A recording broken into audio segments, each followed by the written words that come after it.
Welcome to Triple Play Fantasy. It is championship week. Time to win those trophies. Time to get some cash. Stay tuned so we can help you win.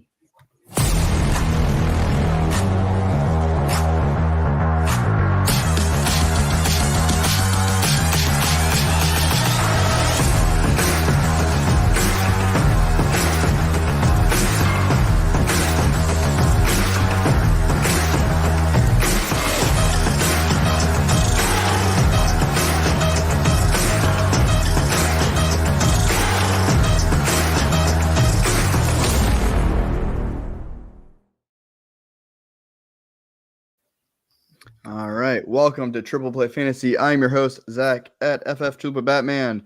I am joined today, as always, by Doc at Triple Play Fantasy and Alex at Alex Mateo 94. Normally, we're here on Tuesday nights. We had to switch it up a little bit with some scheduling. It's holiday week in between holidays. So we're here on Thursday Night Football. It's been a crazy game so far if you're watching live, which is exciting for fantasy. But we're here to get you ready for the rest of the games, Week 17.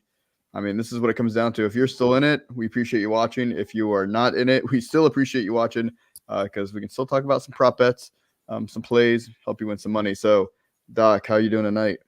Doing pretty well. I know it's not Tuesday night, but we're getting a show in. It's probably the last week we can talk relevant football for fantasy purposes till August.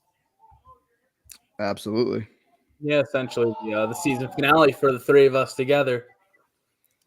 That it is. It's been Don't a fun worry, that group chat will be lit. Oh, no, absolutely. Always is. We still got playoff football for real playoffs.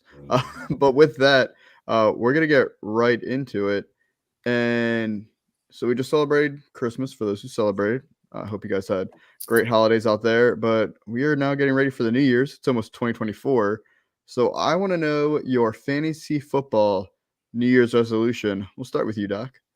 So for me, I want to be more aggressive and actually use all of my fab. I feel like maybe once or twice, I'll do an all-in person or like maybe 90%, but somebody uses all of their fab. But a lot of times I find myself with like $300-400. And I think, obviously you can't carry it with you. So to be more aggressive on certain bids. Yeah, I like Absolutely. that. Definitely early on in the season, like the first few weeks. That's when you really think about it, like most of the waivers who sustain value throughout the rest of the whole year, that's when they had their fab value, not the spot starts late in the season. So definitely do agree with that one. Use the waiver money early and often. And one for me, don't get so caught up watching the 1:00 slate. I look at the score and I'm like, oh my God, I'm already down 30. Ruins the rest of football Sunday for me. Just set my lineup and enjoy the games and don't let it ruin it. It's out of control at that point. Absolutely. I'm going to tag along with that one. I'm going to cheat a little bit like I always do with these prompts because I make the show sheet, so I'm going to do what I want to do. At least showing up to it. This resolution is more for other people out there, not for me. Make sure you're keeping fantasy football fun.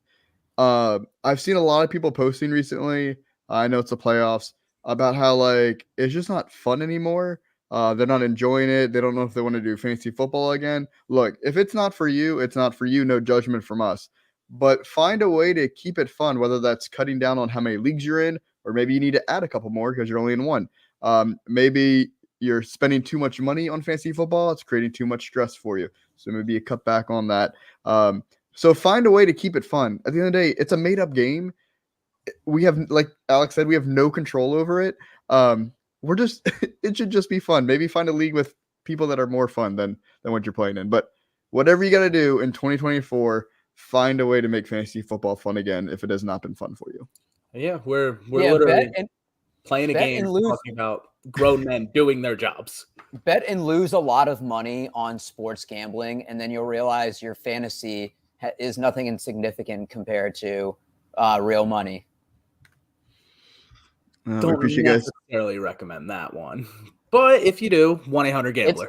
It's contrarian advice. And we appreciate everyone out there. If you're on YouTube, go ahead, subscribe, all that fun stuff. Great way to support us. Drop a comment in there. We're happy to answer any questions, whether it starts it. Probably not doing any trades right now, but hey, we'll ask it. Or we can even help you with, coping over losing. Let's see, we got Faith, Emily. Yeah, sorry, I have Brees Hall in my home league, so go Brees Hall. But yeah, I'm not tracking it right now. We'll see how it goes. But also, if you're on X now, Twitter, whatever you want to call it, you can actually finally see us and comment to us and ask questions. So go ahead and drop questions on there as well. We just can't respond by writing on there. We gotta talk you through it, so you gotta watch. But with that, I know I just talked about keeping fantasy fun, and now I got to go into some injuries just to get you guys updated. So these are all the injuries that happened in Week 16. There's plenty of other players that had previous injuries that you're still monitoring. Just catching you up on what just happened this week. Trevor Lawrence came back from a concussion, ankle, all the fun stuff. Now he's got a shoulder injury. We'll see if he plays. He's never missed a game in high school, college, or the NFL, so we'll find out. Brock Purdy's got a stinger. He had that a couple weeks ago again. We think he'll play, but you never know. Isaiah Pacheco got a concussion, probably not playing. Jalen Waddle, high ankle sprain. I don't think there's any way he's playing this week. He might even be out for a few weeks. DK Metcalf just popped up this Thursday evening, if you're watching live, with a back issue. Did not practice today. Don't really have much information on that. DJ Moore, ankle sprain. He came back in the game more as a decoy. Did not look good. No update yet whether he'll play. Cortland Sutton, concussion. Concussion's always tricky. Not sure if he's going to play or not. Jordan Addison, another ankle sprain. Probably don't expect him to play. We'll see. Dontavian Wicks, chest injury, and I don't know the severity, so no update on that yet. TJ Hawkinson was the big injury, the one that was worse, ACL, MCL tear. He's done for the year, and it's about to probably impact him for next year as well. And then Cole Kmet sustained a knee injury as well. Not sure this is severity on that one. So a lot of guys that could still impact you or could impact other players on your roster, so pay attention to that. Yeah, Fields is one who definitely will be impacted with DJ Moore and Kmet on that injury report. Absolutely. And with that, hopefully going to make you some more money. Doc, what is your favorite bet or prop for Week 17? For this one, sometimes I'm a believer in like rivalries and just the way the games are played. The Saints Bucks is at 42 right now, and the favored is the over, but the last 4 games they've been under that amount. And I know the Bucks are hot, but these teams typically just are more grit and grind. You don't see shootouts as often. I know Marshawn Lattimore isn't playing, but Mike Evans historically has bad games against him. It just feels like an under. And if you could tease it to like 44, 45 and still get it maybe under minus 200, I really like that. Yep, I like that. What about you, Alex? I like Kyron Williams to score a touchdown at minus 175. He scored in 4 of the 5 games since he came back, so odds are in his favor. He's seeing a lot of volume. I feel like he's going to find the end zone again this week. I like it. And then maybe you can find a way to parlay that so you get some better odds than the minus 175. But yeah, he feels like almost like he's guaranteed at this point, but we know what it's like when we say it's a guarantee. And with that, I'm going to go with Jahmyr Gibbs over 23.5 receiving yards at minus 115.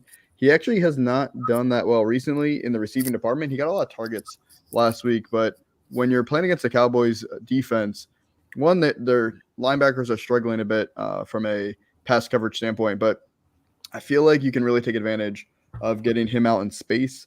And I feel like the Lions could try to attack that. I mean, David Montgomery out the middle, we just saw James Cook destroy the Cowboys. So I'm sure that's in their game plan as well. But if that's not working, or if they want to mix it up, I could easily see Jahmyr Gibbs just making some dynamic plays and getting over that 23.5. He's getting involved a lot. But yeah, even if it's just a screen here and there, and he can break a loose, get 1 or 2 blocks, he can get that in 1 reception. You remember 2 months ago when everybody was complaining that the Lions made a bad pick with him into panic? Mm-hmm.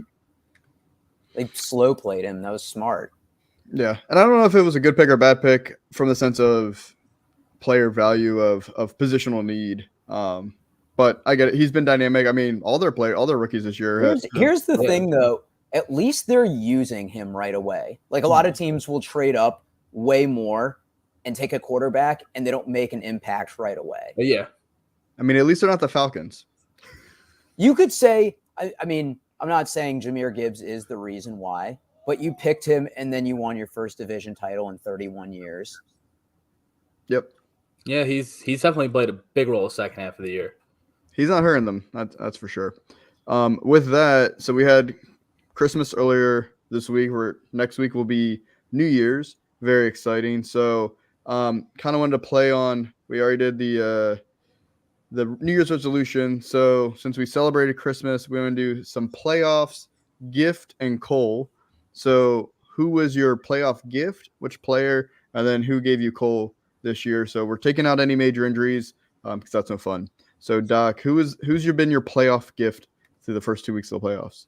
You know what? I can't brag too much because I lost in the semifinals and I'm out in all of my leagues. But Chris Godwin, I think he saved his best for last. And if you played him, that's awesome. He has 33 targets over the last 3 games, 10 for 155, 6 for 78. Somebody that maybe out of desperation or because of injury plugged in. And, he hasn't missed any games this year. So didn't think I'd be saying Chris Godwin, but here we are. He's been hot lately. I like it. How about you, Alex? Who's your gift? So for me, it's going a little different direction. I'm going with the kicker, Jason Sanders from the Dolphins. And this is more of just a personal gift for me. Hey, kickers are people too. Had a championship last week, and his 5 field goal performance against Dallas at 27 points for him. And that was basically what I needed to win that championship. And it was first one of the year. So it was a nice Christmas present from Jason Sanders. I do appreciate that. That's fantastic. Always love an early championship. Congratulations. Wait, yeah, you don't play your championship this week? Yeah, this one they never we didn't make the adjustments to the playoff settings. They did an update from like 5 years ago. I didn't even realize it was the championship till I looked at the bracket, and then I'm like, oh, it's already the championship. Well, I there thought you it go. was the semis this past week. That's one way to win it. Don't Nice even pay Christmas attention. present. Very nice gift. There you go. And mine is going to be Brees Hall.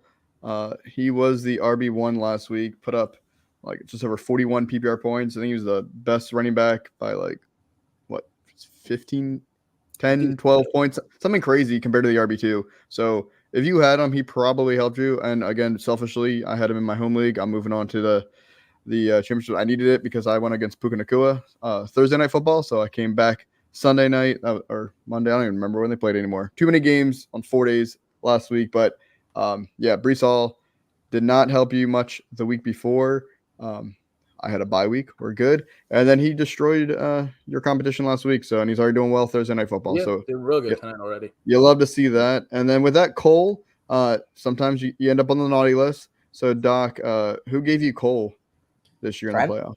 Travis Etienne, somebody that I think it's sometimes interesting. Guys will get you to the playoffs with hot stretches, and then we'll just completely poop the bed. Like a lot of people probably lost week 1 because Dak Prescott put up 6 points. But Travis Etienne, it's not even just the yardage and the no touchdowns, but he had less than 15 touches in each game. And you wonder if it's because Trevor Lawrence is banged up and game script they're playing behind. Etienne's banged up his self too. But Carolina has been good against the run recently. So I don't know if you can even expect him this week, especially if Lawrence doesn't start. Yeah, it's a tough matchup. And how about you, Alex? Who gave you Cole this year? I'm going with Stephon Diggs. We already know how he was wide receiver 4 the first half of the year and then wide receiver 50 second half of the year. The last 3 weeks, he's wide receiver 52, 45, and then 53. And this week, yes, they do have the Patriots. But sort of like Doc, how you said with the Bucs and Saints, this is one of those. It can be Diggs can have six catches for 110 and 2 touchdowns and get right again, or finish with 1 catch for 5 yards. Doesn't really feel like there's a middle ground with the way he's been looking in that offense last few weeks. And what's crazy is he's at an insane target share still. They just aren't throwing enough. And he still looks good. He's just not doing anything. Yeah. It's been rough. For me, my Cole is along the same lines, same team. It's going to be our tight end rookie. We were so excited early in the year. He looked great when Dawson Knox was out for a few weeks. But Dalton Kincaid, week 15, so first week of your playoffs, if you didn't have a bye week, got you a bagel, 0 points. So that might have knocked you out right there. But then don't worry, like, oh, okay, you know what? I believe in him still. He's going to be okay. Now he got 1.7 points with 1 catch from 7 yards last week if you're doing PPR scoring. So he's done nothing for you. He's been terrible since Knox came back. So I am sorry if you were put on the naughty list thanks to Don Kincaid and he knocked you out of your playoffs. But he gave me Cole. Yeah, it feels like other than James Cook, of course, last week he only put up like 8. Other than the James Cook, that Bills offense has been inconsistent the last few weeks, which is really killer going in the playoffs. But they've won. Ironic. They blew out Dallas, and then looked like James Cook was the only one who put up fantasy points. Yeah, good buy low. It's just interesting. The player, like, remember when Devin Singletary 2 years ago was the RB2 in the playoffs? Yeah, and everyone was lesson learned by Bills running backs before the playoffs, and then get rid of them at the end of the season. Mm-hmm. Yep, I love it. And then with that, we're gonna go to our favorite segment, the last one of the year. Oh, and we've had a total so good about this one. We've had a total of 3 hits for the year, right? I think I have 2. I've won. Soon to be 3. Yeah, soon to be 3. All right, so that's a new record for us, but we're gonna try to finish the year strong.